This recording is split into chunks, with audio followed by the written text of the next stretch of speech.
Casimero Cuadro Alas may banat at binanatan itong si Naoya Inoue. Duwag daw at hindi siya kayang harapin sa labanin. Bago tayo magpatuloy mga kaibigan, pa-like and subscribe naman po bilang suporta na rin sa ating YouTube channel. Well mga kaibigan, mainit na pinag-iusapan ngayon. Eto nga po, nalalapit na laban sa May 6 ni Luis Nery at Naoya Inoue. Well, hindi nakapagpigil itong si Casimero at talagang tumalak na siya, no? Pinapalabas niya na duwag talaga etong halimo ng Japan na si Naoya Inoue. Alam naman natin na si Alas talaga ang naghihintay. Sasagot nga po ni Inoue na talagang ikasa o pimirma na lang sa laban nila, pero ayaw niya po talaga at ibang boksingero ang kanyang gustong labanan. At lagi na nga lang daw po sa Japan nangyayari ang laban. Well mga kaibigan, noon pa man sinabi na nga po ni Naoya Inoue na nasa panghuli, no? Nasa panghuling listahan niya etong si Casimero Cuadro Alas dahil nga po tinawag niya itong boy hingal at hindi daw mananalo sa kanya.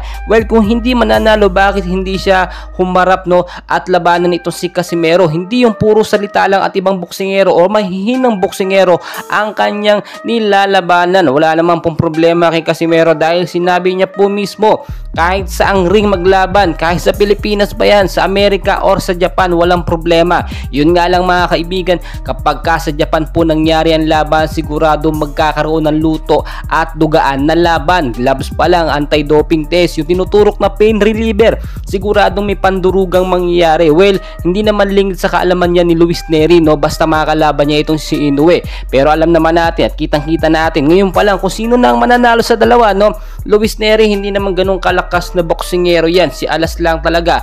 At mismo si Bob Arum nga, no, ay kumpiyansa na ang makakatalo lamang dito sa halimaw ng Japan, no, ay etong ating Pilipino boxer Angas ng Pinas. Sinasop now mga kaibigan, hindi pa tayo nakakabawi sa mga Hapon. Tinalo nila ang mga Pilipino boxer natin, no, ilang beses tayong na-knockout at tinaob ng mga Hapon. Kaya naman sa pagkakataong ito, yung suporta ng mga Pilipino, no, pinupush natin. Etong si Casimero na labanan nga po itong si Naoya Inoue, pero hindi matuloy-tuloy.